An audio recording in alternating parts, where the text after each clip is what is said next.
기도하겠습니다.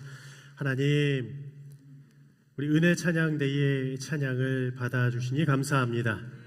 하나님, 이 찬양의 고백처럼 임마누엘의 하나님 영원토록 함께하여 주신 줄을 믿사오니 오늘도 이 시간 가운데에 함께하여 주심을 믿음의 눈으로 바라보게 하여 주옵소서. 또한 우리 이삭과 리브가의 찬양을 통하여 우리 예배의 포문을 열게 하여 주셔서 감사를 드립니다. 우리들의 찬양이 함께 울려 퍼질 때에 하나님께서 기뻐 영광 받아 주신 줄을 믿사오니 우리의 손이 주님을 향하여 박수를 치게 하여 주시고 우리가 주님을 향하여 호흡이 새 생명으로 온전히 새로워지는 역사 나타나게 하옵소서. 감사드리며 이 모든 것 우리의 구주 되신 예수님의 이름으로 기도드립니다. 아멘. 비행기를 종종 타게 되면요, 비행기가 흔들리는 것을 경험할 때가 있습니다. 사실 저도 어릴 적에 비행기를 타본 경험이 별로 없어서 제가 처음 탔을 때가 한 20살이었나 21살 그 정도쯤에 탔던 것 같아요. 근데 그때 이제 비행기를 처음 탔을 때에 제 마음 가운데에는 불안함이 막 찾아왔었어요. 그래서 다시는 제가 비행기면 제가 좀 잘 안 탔으면 좋겠다라는 마음이 들었어요. 근데 한참 지나서 제가 이제 교육자 생활을 하게 되는데 아이들을 데리고 이제 비전 트립을 가는 시간이 있었습니다.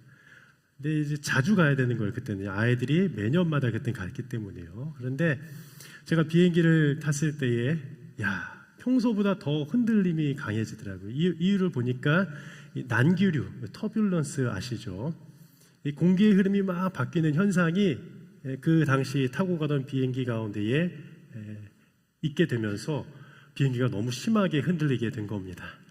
아마 여러분들도 비행기를 한번 좀 타보셨을 때에 이 흔들림 때문에 무서워했던 경험이 있으실 거예요.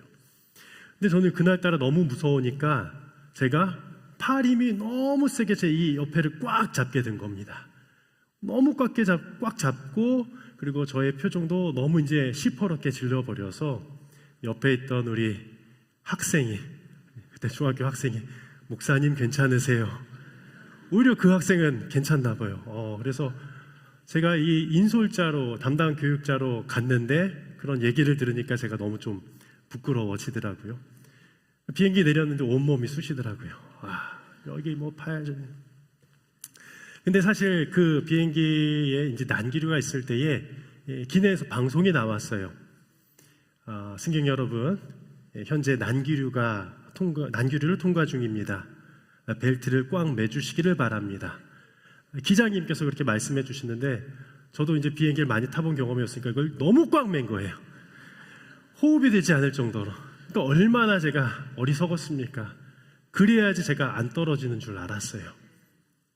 근데 저는 이런 경험이 이제 오래전에 있었지만 아마 요즘에도 이제 출장이 잦거나 이러신 분들, 자주 비행기를 타시는 분들도 계실 텐데 비행기를 안 좋아하는 분들이 계시더라고요. 이게 흔들릴 때마다 그게 두렵대요. 그런데 이 비행기가요 쉽게 떨어지지가 않습니다. 왜냐하면 잘 설계되어 있고 웬만한 난기류에는 피해를 입지 않는다고 합니다. 그러니까 여러분들 평안하게 이륙할 때에도 기도, 착륙할 때에도 기도하시길 바랍니다. 유대인들을 보면요, 이스라엘에서의 땅에 이렇게 본인의 이 본토에 이렇게 착륙을 하게 되면 이 하나님께 이렇게 막 영광을 돌리는 그런 모습을 표현한다고 합니다. 저희들 기독교인들도 그렇게 기도했으면 좋겠어요. 이 흔들림 가운데서도 다시금 땅에 잘 착륙하게 하셨구나 하면서 그런 기도가 있었으면 좋겠어요. 저는 그러한 일상의 이런 삶들을 보면서 우리 삶 속에서도 흔들리는 경우가 참 많은데 사실 이 흔들리는 상황도 하나님의 손 안에 있다는 것을 믿게 되면 우리 마음이 흔들리고 불안해지고 무너질 때가 있지만 오직 우리 마음이 평안함 가운데 거할 수 있다는 것입니다. 따라서 이 흔들림을 우리의 힘으로 멈추게 할 수는 없습니다. 우리의 마음을 다시 붙들어 주시는 분은 바로 평안의 근원 되신 예수님, 그분을 바라볼 때에 그 평안을 경험하게 될 줄을 믿습니다. 19세기의 최고의 설교가 우리 찰스 스펄전 목사님, 그 목사님의 예수는 나의 평안이라는 책이 있습니다. 예수가 주는 이 평안이라는 책에 이 목사님께서 이렇게 말씀하셨어요. 하나님의 평안은 우리의 부족함을 모두 채워주십니다. 우리의 경제적, 문화적, 사회적인 공백과 부족함이 얼마나 크던지 간에 예수 그리스도가 그 빈자리를 메워주십니다. 평강이 빼앗긴 어느 곳이라 할지라도 예수님을 초청해 보십시오. 예수님은 우리를 온전케 하시고 빼앗긴 샬롬을 회복시켜 주실 것입니다. 저는 이 설교문을 읽으면서 참 은혜가 되었어요. 이 예수가 주는 평안이라는 책이 쓰여졌을 때에 이 당시에 많은 우리 백성들에게 불안함이 찾아들었습니다. 나라가 평안하지 않았어요. 그래서 이 찰스 스펄전 목사님은 이 10대 때부터 설교자로서 순회 설교를 다니셨는데 그때 늘 외치셨던 것이 복음과 샬롬이었습니다. 즉 예수 그리스도의 이 복음 구원에는 늘 결과가 따르게 되는데 하나님이 주시는 샬롬이 임한다라는 것이죠. 근데 이 찰스 스펄전 목사님께서 존경하는 또한 이 조셉 아이언스 목사님이 계셨습니다. 한 40년 전에 활동을 하셨는데요. 이 목사님도 참으로 귀한 말씀을 전해주셨는데 이렇게 고백하셨습니다. 하늘나라의 권리 증서를 가슴에 품고 있는 그리스도인에게는 당연히 평안이 있지 않겠는가 라고 선포하셨습니다. 우리 성도님 여러분, 하늘의 이 권리 증서, 천국으로 나아갈 수 있는 그 확증된 이 구원의 표가 있으시죠? 그것이 바로 믿음이라고 우리들은 말하는데요. 이 믿음이 있을 때에 우리에게는 평안이 온전히 자리 잡게 된다는 것입니다. 우리가 그리스도 안에서 이 천국 시민권, 이 구원을 받았을 때에 이 평안은 상황 가운데서 오는 것이 아니라 오직 예수 그리스도부터 옴을 우리들은 믿어야 해요. 따라서 오늘 말씀 가운데에 마지막 유언 가운데에 주님은 우리들에게 평안을 약속해 주셨습니다. 그래서 첫 번째로 우리의 마음은 항상 흔들리지만 그리스도의 평안은 흔들리지 않는다라는 것이죠. 우리 27절 말씀을 함께 읽어보겠습니다. 시작. 평안을 너희에게 끼치노니 곧 나의 평안을 너희에게 주노라. 내가 너희에게 주는 것은 세상이 주는 것과 같이 아니하니라. 여기서 이 평안이란 말은 에이네레라고 합니다. 여러 해설들이 있을 수 있겠지만 오늘 이렇게 표현해 볼 수 있습니다. 무너진 것이 회복되는 자리, 그곳 가운데에 평안이 임하고요. 흩어진 것들이 다시금 하나가 되는 자리, 그곳 가운데에 평안이 임하게 됩니다. 상처난 이 마음 자리에 다시 온전케 되는 역사가 바로 평안 가운데에 나타나게 됩니다. 따라서 이 세상의 평화와 주님이 주시는 평화 가운데는 여러 차이가 있는데 세상이 주는 평화는 어떠한가? 조건적이고 일시적인 평안이라는 것이에요. 어느 성도님이 이런 말씀을 해주셨어요. 목사님, 제가 큰 프로젝트를 마치고 제가 집으로 돌아가는데요. 마음이 너무 요동치는 거예요. 이 여러 임원들 앞에서 프로젝트 발표를 아주 프레젠테이션을 잘 했습니다. 성공적으로 마쳤습니다. 그래서 인정도 받았어요. 갈채를 받았어요. 아, 김 부장 너무 잘했어. 또 김 부장이 나왔네요. 김 부장님 아니에요. 그분은요. 딴 분이에요. 그런데 너무 힘이 되고 너무 격려를 받았잖아요. 근데 집 문을 열자마자 갑자기 불안이 엄습해 오는데 그동안 이 밀려왔던 여러 가지 집세들, 우리 자녀의 학업, 진로, 방향들이 또 내 마음 가운데 두려움으로 찾아오니까 이 잠시 동안의 평안, 기쁨이 사라져버린 것이에요. 그래서 이제는 좀 숨 좀 돌리겠다라고 했는데 가슴이 턱턱 막히더랍니다. 그래서 그분의 고백입니다. 목사님, 내가 느꼈던 평안은요 아주 얇은 막처럼 생겼어요. 그분의 표현이에요. 아주 얇은 막이에요. 상황이 조금만 바뀌어도 금세 뚫어져 버리더라고요. 여러분, 주님 주시는 평안은요 그렇게 쉽게 변하지 않습니다. 주님 주신 평안을 경험하시길 바래요. 우리가 세상에서 인정받고 세상에서 지금 내가 통장 잔고에 10억이 있다, 20억이 있다 해서 평안한 게 결코 아니거든요. 우리의 평안함은 어디에 근거하고 있느냐? 그 구원의 역사, 예수 그리스도가 주시는 평안 가운데에 임한다라는 사실을 꼭 믿어야 됩니다. 그래서 우리 주님은 이렇게 말씀해 주셨습니다. 27절 말씀을 함께 읽어보겠습니다. 시작. 내가 너희에게 주는 것은 세상이 주는 것과 같이 아니하니라. 내가 너희에게 주는 것은 세상의 평안과 다르다라는 거예요. 오늘 이 두 번째 초, 지난번에 힌트를 드렸잖아요. 첫 번째 의미가 무엇을 의미한다고요? 아이구나, 소망이었습니다. 오늘 의미하는 바는 뭐예요? 두 번째 초가 켜졌는데요, 평화입니다. 이 평화는요, 먼저 어디서부터 일어나게 되느냐? 우리 믿는 자의 심령에서부터 일어나게 됩니다. 따라서 이 그리스도의 평강은 이 심령에 계신 성령을 통해 마음 깊이 자리 잡게 됩니다. 요한복음 14장 말씀은 예수님의 유언과 같은 말씀인데요, 그때의 이곳 가운데 분명히 성령님에 대해서 말씀해 주셨어요. 26절에 이렇게 기록되어 있었습니다. 보혜사 곧 아버지께서 내 이름으로 보내실 성령, 그가 너희에게 모든 것을 가르치고 내가 너에게 말한 모든 것을 생각나게 하리라. 여러분들, 우리가 불안할 때 어떤 이유가 있느냐? 앞길을 모르겠는 거예요. 상황이 어떻게 될지 모르겠는 거예요. 그런데 그때 누가 가르쳐 주세요? 우리의 앞길을요, 성령님께서 가르쳐 주십니다. 나에게 가르쳐 주시고 예전에 배웠던 것들도 기억나게 하시는 거예요. 요즘 주의 깊게 이렇게 한번 살펴볼 한 연예인이 있는데요, 제가 실명은 언급하지 않겠습니다. 너무 유명한 연예인이고 기획사 대표입니다. 근데 이 수많은 이 강의를 통해서 많은 자들이 그 강의를 듣게 되고 또 그 강의에 찾아가게 되는데요, 물론 그가 정통 기독교 가운데에 나와서 본인의 신앙을 다시 한번 표현했으면 좋겠는데, 제가 신학교 교수님들과 이렇게 글들을 보면서 읽어본 결과 약간 구원파 쪽에 가까운 그런 이단에 가까운 교리들이 보여지더라고요. 놀랐습니다. 먼저 이 예수님과 그리고 성령님에 대한 견해가 매우 좁다라는 생각을 하게 됩니다. 그리고 이 초대교회 때 4세기 무렵에 알렉산드리아 지방에 있었던 아리우스 학파라는 이단과 매우 흡사해요. 이 기독교 역사를 보면 아리우스라는 이단이 있었는데요, 그들이 주장하는 것은 이것이었습니다. 그리스도는 첫 피조물이다라는 거예요. 여러분들, 이건 가장 위험합니다. 예수님은 창조주이십니까? 피조물이십니까? 이십니까도 아니에요. 창조주이시죠.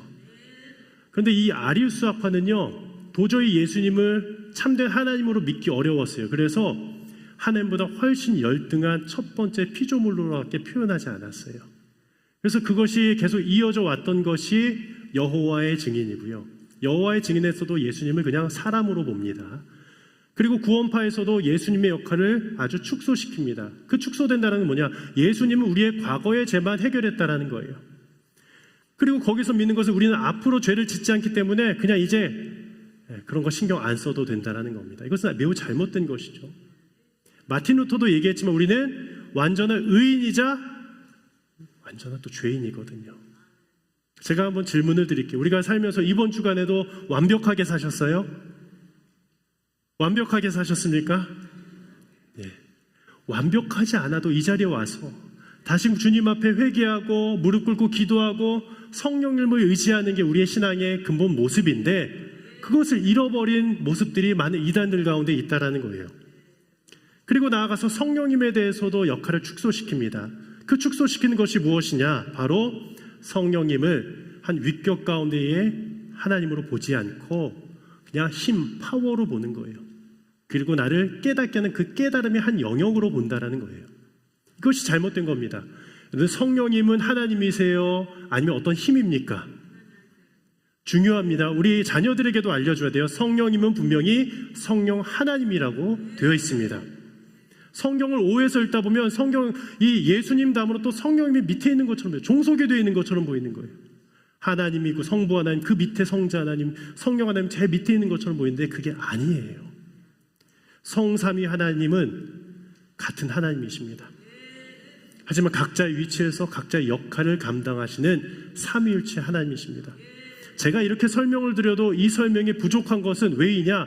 우리의 지식으로 우리의 말로 표현할 수 없기 때문이에요. 그런데 한 그 연예인이 이것을 자신의 말로 확증하면서 기존 교회에서 배웠던 건 아닌 것 같아요 라고 그렇게 처음 성경 공부를 시작하더라고요. 근데 기존 교회가 다 잘못됐다고 그게 매도하는 것은 조심해야 돼요. 건강한 교회들도 너무 많거든요. 물론 잘못된 교회들도 많은데 건강한 교회에서 건강한 목회자들 통해서 복음의 말씀 그리고 성령님이 누구신지에 대한 말씀을 듣고 우리의 마음이 다시 한번 성서적으로 바르게 세워져야 될 줄을 믿습니다. 따라서 성령님은 누구시냐? 오늘 말씀에서 파라클레이토스라고 되어 있습니다. 파라클레이토스. 옆에 파라라는 말이 있어요. 옆에서 무엇을 하세요? 우리의 말도 들어주시고 우리에게 말씀을 전해주시는 분이 성령님이세요. 우리는 이것을 느끼지 못해요. 그런데 믿음의 눈으로 날마다 끼어 바라봐야 됩니다. 성령님께 기도해야 돼요. 성령님, 내 안에 계심에 감사를 드립니다. 따라서 성령님은 어떤 분이시냐? 함께 고백할까요? 위로자이십니다. 성령님은 위로자가 되어주세요. 우리 마음 가운데 위로를 주시고 평안을 주시는 분입니다. 두 번째, 누구이시냐? 변호자 되십니다. 변호자가 되어주십니다. 우리가 억울한 일이 있을 때에 그 안에서 너는 의롭게 되었다라고 늘 말씀해 주시는 분이 성령님이세요. 세 번째로 성령님은 누구시냐? 헬퍼, 도와주시는 분이십니다. 우리의 약함 속에서, 때로는 우리의 악함 속에서도 우리에게 날마다 능력으로 다시 한번 새롭게 세워주시는 분, 도와주시는 분이세요. 마지막으로 성령은 누구십니까? 카운셀러, 곁에 항상 계셔서 우리를 상담해 주시는 분이 바로 성령 하나님이심을 믿습니다. 제가 운전을 처음 배울 때에 참 어려웠어요. 아까는 뭐 비행기가 떨려서 꽉 잡았잖아요. 운전 처음 배울 때는 운전대를 너무 꽉 잡는 거예요. 그리고 한 번은 실제로 파워 핸들링이 아닌 봉고 연습 차량을 받았는데 그때는요 이거를요 몇 번을 돌려야 되는지 모릅니다. 파워 핸들링이 아닌 그 기억을 하시는 분들이 계시겠죠. 여기도요. 요즘엔 다 파워 핸들링인데 예전에는 파워가 아닌 것도 있었어요. 그런데 운전을 배우는데 제가 너무 무서웠어요. 필기 시험은 나름대로 붙었는데 2차 때 이 도로 연수를 위해서 이 강사님이 옆에 앉아 계시고 도로 연수를 했는데 이 발이 잘 안 떼어지더라고요. 클러치까지 옆에 있으니까 이게 동시다발적으로 발이 움직이게 되니까 너무 무서운 거예요. 옆에 계셨던 강사님 더 무서웠을 것 같은데. 그런데 한 번은 제가 운전하다가 앞차랑 부딪힐 뻔한 겁니다. 그래서 옆에 있는 강사님이요, 다행히 계셔서 다행이죠. 뭘 밟았어요? 제 옆쪽으로 해서 이렇게 제 쪽에 있는 브레이크를 밟진 않아요. 뭘 밟을까요? 보조 브레이크가 있잖아요. 다 아시죠? 다 아닌들 표정. 보조 브레이크가 있거든요. 그걸 꽉 밟으시더라고요. 그러니까 차가 멈춰요. 시동은 꺼졌지만 그래야 앞차랑 부딪히지가 않습니다. 너무 다행이었어요. 그때 제가 깨달은 게 옆에 도와주는 분이 필요하구나. 한참 지났습니다. 저도 이제 운전 경력이 한 40 몇 년이 아니죠. 한 26년, 27년 돼가는 것 같은데 제가 한번 한 10년 전에 우리 아내를 운전 교육을 시켜준 적이 있었습니다. 제가 그 강사 역할을 잘 할 줄 알고 옆에 탔어요. 근데 여러분들 절대로 남편이 아내 운전 도와주시면 안 됩니다. 제가 타자마자 아내도 불안했겠지만 제가 너무 불안한 거예요. 여보 하다가 목소리가 커져요. 여보! 근데 그때 부딪히려고 하지도 않았는데 제가 무섭더라고요. 이 벽면에 너무 이렇게 다가가니까요. 여보 조심, 브레이크! 차선. 제가 근데 소리가 높아지니까 저희 아내는요 더 높아져요. 여보 소리 좀 지르지 마요. 제발 좀 조용하게 저를 가르쳐 주세요. 저는 제가 목소리가 높아진 줄도 몰랐어요. 그때부터 제가 아내의 연수를 도와주면 안 되겠다. 지금 그래도 아내가 조금 잘하는 편이에요. 조금씩 나가는. 여러분들 불완전한 사람이 옆에 있으면요 그 불완전한 사람이 우리의 인생을 책임질 수가 없습니다. 아무리 내가 존경하는 어떤 분이 계시죠. 교수님이 계실 수 있습니다. 근데 그 교수님이 내 인생을 평생 책임질 수는 없습니다. 내가 어떤 좋아하는 목사님이 계실 수 있죠. 근데 그 목사님의 말씀을 또 잘 듣습니다. 그런데 그 목사님도 우리의 삶을 평생 책임지지는 못합니다. 누가 책임지느냐? 예수님만이. 그리고 예수님께서 보내신 성령님만이 우리의 삶을 책임짐을 기억하시고 믿으시기를 바랍니다. 따라서 성령님은 언제나 우리 곁에 계시며 우리 안에서 우리를 도와주시는 헬퍼가 되어주시는 분을 꼭 기억하셨으면 좋겠어요. 우리 마지막 세 번째입니다. 세 번째 함께 읽어볼까요? 시작. 받은 평강을 가정과 공동체 그리고 세상에 흘려보내는 사명이 있습니다. 우리 그리스도인들이 오해하는 부분이 있습니다. 이 평강을 누리게 되면 나만 누린다고 생각해요. 하지만 이 평강을 누리는 자들은 주변에까지 평강 흘려보내게 됩니다. 부활하신 예수님께서 제자들을 처음 만나 말씀하신 것 들으셨죠? 무엇이라 말씀하셨습니까? 너희에게 평강이 있을지어다. 너희에게 평강이 있을지어다. 우리 주님의 말씀이세요. 어떤 이 베드로나 제자들이 말한 것이 아니라 예수님의 말씀이었어요. 그것을 고스란히 적을 수밖에 없었습니다. 이 사도 요한은 이 고백을 적은 이유가 있어요. 평강이 없기 때문에. 우리 가운데 평강이 없기 때문에, 두려워하기 때문이에요. 그리고 그것을 극복하게 하신 이후에 바로 이어서 21절 말씀 가운데에 우리 주님께서 이러한 사명을 주셨어요. 우리 함께 읽어볼까요? 시작. 아버지께서 나를 보내신 것 같이 나도 너희를 보내노라. 아버지께서 나를 보내신 것 같이, 예수님이 우리에게 보내주신 이유는 구원받게 하여 주시고 성령님을 보내주셔서 그 성령 하나님께서 우리 마음 가운데에 평강이 자리 잡게 하여 주셨어요. 그리고 그 평강을 누린 제자들이 어떻게 했었어요? 파송받아서 나아가서 그 평강을 전하게 하셨음을 믿으시기를 바랍니다. 1999년입니다. 날짜는 이 기사에 나와 있지는 않았어요. 저녁 7시 반에 깜깜한 밤, 이 콜롬비아의 이 킨디오 지방이 있었는데요. 작은 마을이었어요. 그곳에 50여 명의 성도님들이 수요 예배를 드리고 있었습니다. 그런데 이 콜롬비아 혁명 무장군 가운데 부사령관이었던 이 가명으로 나옵니다. 마테오라는 사람이 총을 허공에 쏴대면서 막 대피를 시켰습니다.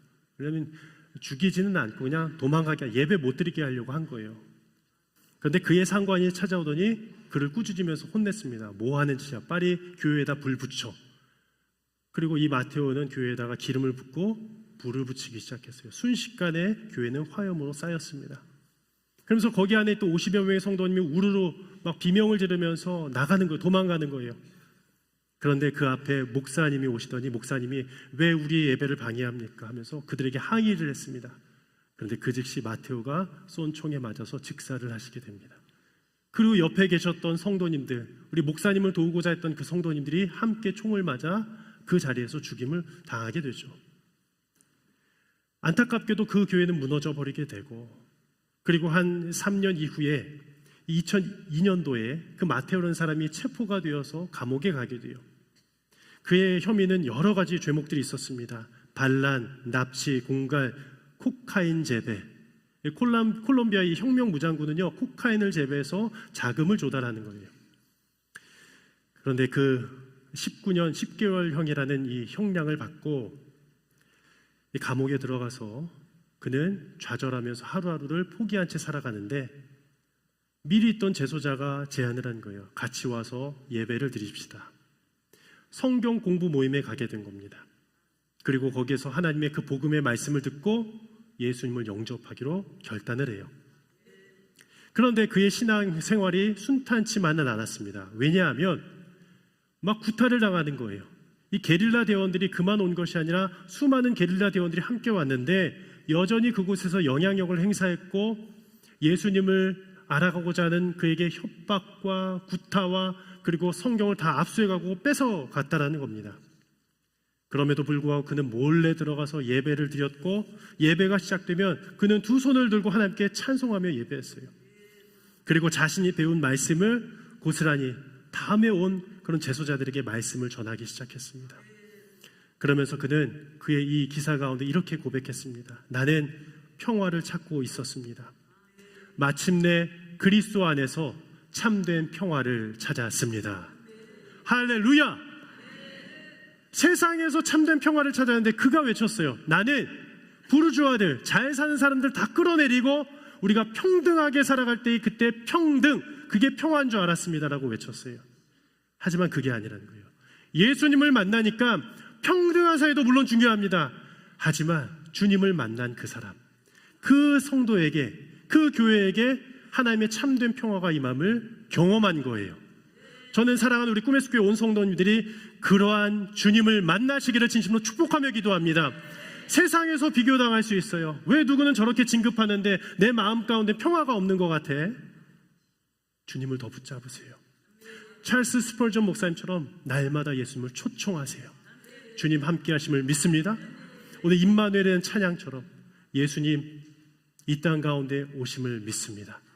2000년 전에 오신 그 주님이 평화의 초를 우리들에게 허락하여 주시고 또 2000년이 지난 지금 그리고 또한 미래 먼 훗날에 오실 그 주님께서 우리 마음 가운데에 참된 평화를 그 구원 가운데에 허락해 주실 줄을 믿습니다.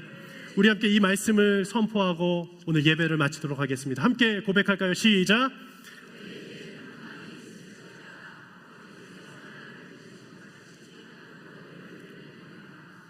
아멘. 우리 잠깐 두 눈을 한번 감아 보겠습니다.